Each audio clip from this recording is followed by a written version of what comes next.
जरांगे पाटील यांचा घातपात करण्याचा कट जो आहे तो माजी मंत्री धनंजय मुंडे यांनी रचला असल्याचा आरोप मनोज जरांगे पाटील यांच्याकडून करण्यात आला होता। यामधील प्रामुख्याने पाहिलं तर मनोज जरांगे पाटील यांचा अत्यंत विश्वासू माणूस असलेला अमोल खुने व दादा गरुड यांना हाताशी धरून मनोज जरांगे पाटील यांचा घातपात करायचा होता असा जो आरोप आहे तो मनोज जरांगे पाटील यांनी थेट माजी मंत्री धनंजय मुंडे यांच्यावर केल्याचं आपल्याला पाहण्यास मिळालेले होते। त्यावेळेस अमोल खुने व दादा गरुड यांना सुपारी देऊन घातपाताची सर्व काही जे आहे ते ठरलं असल्याचं देखील त्यांनी एका पत्रकार परिषदेच्या माध्यमातून सांगितले होते। त्यानंतर धनंजय मुंडे यांनी देखील तातडीने पत्रकार परिषद घेऊन आपल्यावर झालेले जे आरोप आहेत ते अत्यंत खोटे असल्याचं त्यांनी स्पष्ट केलं होतं। त्यानंतर त्यांनी एकदा नार्को टेस्टच होऊ द्या, खरं काय आणि खोटं काय ते सर्व काही जगाच्या समोर येईल असं देखील वक्तव्य माजी मंत्री धनंजय मुंडे यांनी केले होते। हे वक्तव्य करून जवळपास जर पाहिलं तर 2 ते 2.5 महिन्यापेक्षा अधिक कालावधी लोटलेला आहे, परंतु ह्यावर कुठलीच प्रक्रिया जी आहे ती पूर्णपणे झाली नसल्याचं पाहण्यास मिळालेलं आहे। कारण ह्या दोघांमध्ये झालेले आरोप प्रत्यारोपानंतर नार्को टेस्ट करण्यासाठी थेट प्रथम मनोज जरांगे पाटील यांनी अर्ज केला, परंतु ह्या अर्जावर शासनाकडून कुठलीच ठोस भूमिका घेतली जात नसल्याचं देखील आपल्याला पाहण्यास मिळालेलं आहे। त्यामुळे कुठंतरी या दोघांवर होत असलेले आरोप प्रत्यारोप नेमके हे कशामुळे आहेत, खरंच एकमेकावर झालेले आरोप हे खरे आहेत का खोटे आहेत, हे सर्वसामान्य नागरिकांपुढे येणं अत्यंत गरजेचं असल्याचं देखील बोललं जात आहे। त्यामुळे यांनी केलेल्या आरोप प्रत्यारोपातून नार्को टेस्टची जी यांची भूमिका आहे, ह्या नार्को टेस्टच्या भूमिकेकडे खरंच सरकार गांभीर्याने पाहतंय का राजकीय खेळ खेळण्यासाठी हे आरोप प्रत्यारोपाची खेळी चालू असल्याचं देखील बोललं जात आहे। आता मनोज जरांगे पाटील यांच्या घातपात प्रकरणाअंतर्गत 3 महिन्याच्या नंतर जामिनीवर आलेले अमोल खुने यांनी देखील माजी आणि मनोज जरांगे पाटील यांची नार्को टेस्ट करण्यात यावी यासाठी जालना पोलीस अधीक्षक यांच्याकडे अर्ज देखील केलेला आहे। खऱ्या अर्थानं पाहिलं तर अमोल खुने यांनी मनोज जरांगे पाटील आणि माझी नार्को टेस्ट करण्यात यावी, याचबरोबर मनोज जरांगे पाटील यांच्यावर अनेक गंभीर आरोप देखील केलेले होते।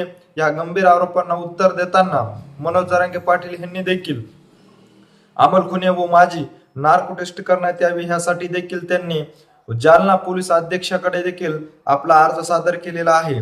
आणि त्यानंतर त्यांनी देखील आपल्यावर झालेले गंभीर आरोप अत्यंत खोटारडे असल्याचं देखील त्यांनी सांगितलेलं आहे।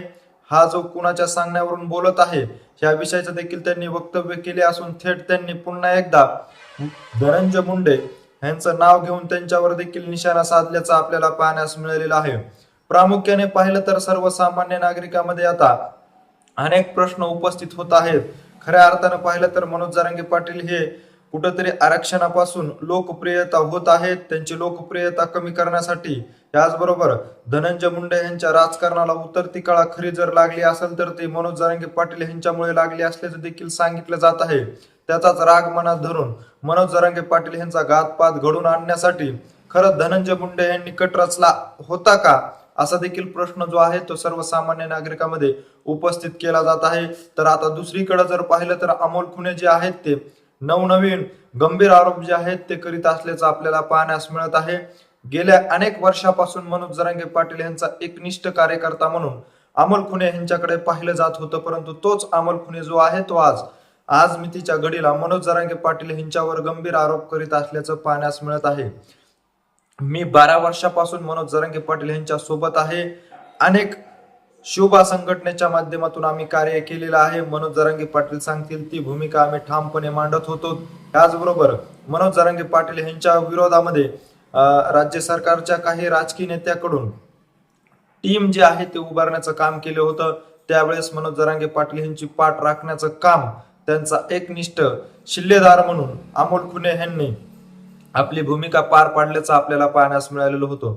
जो अमोल खुने काही महिन्यापूर्वी सांगायचा की मनोज जरांगे पाटील हा सर्वसामान्य कार्यकर्ता आहे, त्यांनी सर्व काही लढा जो लढवलेला आहे तो आपल्या जातीसाठी लढवलेला आहे, ह्या माणसाकडे जर खऱ्या अर्थानं पाहिलं तर ह्यांनी जातीसाठी लढा उभारलेला आहे। जर स्वतःसाठी लढा उभारला असता तर आज लाखो रुपये त्याच्या माणसाकडे राहिले असतो, कोट्यावधीचे बंगले त्यांच्याकडे राहिले असते, असं त्यांनी एका प्रसार माध्यमाशी बोलताना सांगितलं होतं. तोच अमोल खुने आज मी तिला मनोज जरांगे पाटील यांच्यावर गंभीर आरोप करतोय. याचबरोबर त्यांचा जो मेव्हणा आहे, जो मेव्हणा एका काळी रोजंदारीवर वाळू भरायचा, त्याच मेव्हण्याकडे आज कोट्यावधी रुपयाची वाळू माफियागिरी करण्यासाठी टिप्पर असल्याचं देखील सांगितलं जात आहे. तर दुसरीकडे पाहिलं तर जो मनोज जरांगे पाटील राहण्यासाठी पक्के घर नाही, त्याच मनोज जरांगे पाटलाकडे आज घर आहे. याचबरोबर त्यांच्या पत्नीकडे लाखो रुपयाचे आयफोन आहे, असा गंभीर आरोप आज मी तिला अमोल खुने करीत आहे.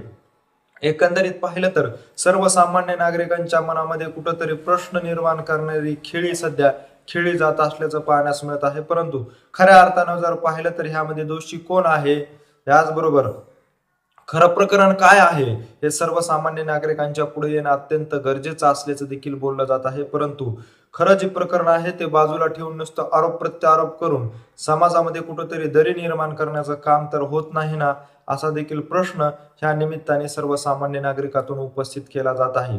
धनंजय मुंडे यांनी आपली नार्को टेस्ट करण्यात यावी, याचबरोबर सत्य काय आहे ते बाहेर येईल असं वक्तव्य केलं होतं. हे वक्तव्य करून जवळपास 3 महिन्याचा कालावधी लोटलेला आहे. परंतु नार्को टेस्ट म्हणजे काय हेच आज सर्वसामान्य नागरिकांना कळलं देखील गरजेचं आहे. याचबरोबर मनोज जरांगे पाटील यांनी देखील आपलीही नार्को टेस्ट करण्यात यावी, सत्य काय परिस्थिती आहे ते देखील बाहेर येईल असं देखील वक्तव्य केलं होतं. परंतु नार्को टेस्टचा खेळ फक्त स्वार्थासाठी आणि राजकीय पोळी भाजून घेण्यासाठीच आहे का, असा देखील प्रश्न आता सर्वसामान्य नागरिकातून उपस्थित केला जात आहे. मराठा आरक्षणासाठी खऱ्या अर्थाने लढा उभारणारे मनोज जरांगे पाटील आज जर पाहिलं तर मराठा समाजाचे गळ्यातील ताईत झालेलं पाहण्यास मिळत आहे. मराठा समाजाला कुठंतरी आपल्याला न्याय मिळवून देणारा नेता मिळाला असल्याची भावना त्यांच्याकडे आहे. परंतु आज मनोज जरांगे पाटील यांच्याकडे अनेक कार्यकर्त्याकडून आरोप केले जात आहे. मनोज जरांगे पाटील यांना बदनाम करण्यासाठी तर ही सर्व काही खेळी खेळली जात नाही ना, असा देखील एकंदरीत प्रश्न उपस्थित केला जात आहे. हे जर खरं आहे, घातपात मनोज जरांगे पाटील यांचा करण्यासाठी धनंजय मुंडे यांनी अमोल खुने व दादा गरुड यांना सोबतीला घेतला असल्याचं देखील जर खरं आहे, तर मग नार्को टेस्ट करण्यासाठी राज्य सरकार पुढे का येत नाही, हा देखील प्रश्न खूप मोठा आहे. का सरकारने मुद्दाम राजकीय पोळी भाजवण्यासाठी दोन समाजामध्ये तेढ निर्माण करण्यासाठी ही जी खेळी आहे ती चालू केली असल्याचं देखील सध्या बोललं जात आहे. एकंदरीत विचार करायचा झाला तर आज काही दिवसापूर्वी अमोल खुने यांनी देखील नार्को टेस्ट याचबरोबर इतर चौकशीसाठी अर्ज दाखल केलेला आहे. मनोज जरांगे पाटील यांनी देखील अर्ज दाखल केलेला आहे. परंतु इतर चौकशी असेल, नार्को टेस्ट असेल, ही नेमकी कधी होणार आहे, का हीच भूमिका जी आहे ती अशीच चालू राहणार आहे, आरोप प्रत्यारोप करायचे एकमेकावर आणि त्यानंतर नार्को टेस्ट करण्याची भूमिका मांडायची, परंतु सत्य परिस्थिती काय आहे ती कुठंतरी गुलदस्त्यातच ठेवायची आणि सर्वसामान्य नागरिकांना कुठंतरी संभ्रमात ठेवून आपली राजकीय पोळी भाजायची, असं काही तर नाही ना, असा देखील प्रश्न जो आहे तो सर्वसामान्य नागरिकांमधून उपस्थित केला जात आहे. खऱ्या अर्थानं पाहिलं तर गुन्ह्या गोविंदाने नांदणारा जो समाज आहे त्या समाजामध्ये दरी निर्माण करण्यासाठी हा तर सर्व काही खटाटोप नाही ना, असा देखील प्रश्न ह्या निमित्ताने उपस्थित केला जात आहे. खऱ्या अर्थानं पाहिलं तर धनंजय मुंडे, मनोज जरांगे, अमोल खुने यांची नार्को टेस्ट नेमकं कधी होणार आहे, सत्य परिस्थिती जी आहे ते सर्वसामान्य नागरिकापुढे कधी येणार आहे, असा देखील प्रश्न आता सर्वसामान्य नागरिकांमधून उपस्थित केला जात आहे. सत्य परिस्थिती काय आहे ही सर्वसामान्य नागरिकांच्या पुढे येणे आज घडीला अत्यंत महत्वाचे आहे. कुठंतरी सर्वसामान्य नागरिकांमध्ये संभ्रम निर्माण करण्यासाठी एकमेकाच्या विरोधाचे उणे धुणे करणं हे जर थांबणं आज गरजेचं आहे आणि जे सत्यता आहे ते समोर येणं देखील गरजेचं आहे. त्यामुळे समाजामध्ये निर्माण असलेला संभ्रम कुठेतरी थांबून गुन्हा गोविंदाने हा दोन समाज जो आहे तो नांदेल अशी देखील भूमिका काही नागरिकांची आहे. परंतु खऱ्या अर्थानं जर पाहिलं तर आता गेल्या 2-4 दिवसापासून अमोल खुने जे आहेत ते मनोज जरांगे पाटील यांच्यावर सातत्याने आरोप करत असल्याचं पाहण्यास मिळत आहे.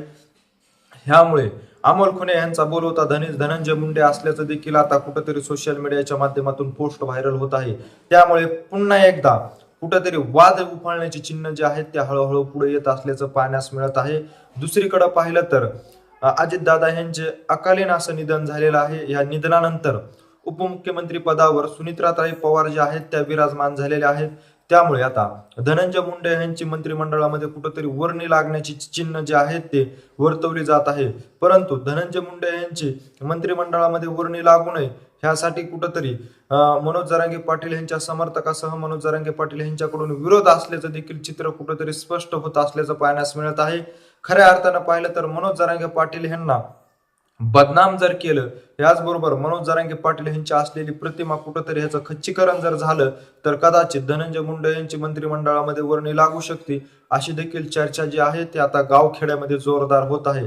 त्यामुळे खऱ्या अर्थानं पाहिलं तर राजकीय खेळ खेळण्यासाठी हा सर्व खटाटोप नाही ना, सर्वसामान्य नागरिकांमध्ये हा संभ्रम निर्माण करण्यासाठी हा तर सर्व खटाटोप अमोल खुने यांच्या माध्यमातून सुरू नाही ना, असा देखील प्रश्न आता सर्वसामान्य नागरिकापुढे उपस्थित केला जात आहे. त्यामुळे खऱ्या अर्थानं पाहिलं तर धनंजय मुंडे, मनोज जरांगे पाटील आणि अमोल खुने यांची नारप्रतिष्ठा होणं अत्यंत गरजेचं आहे.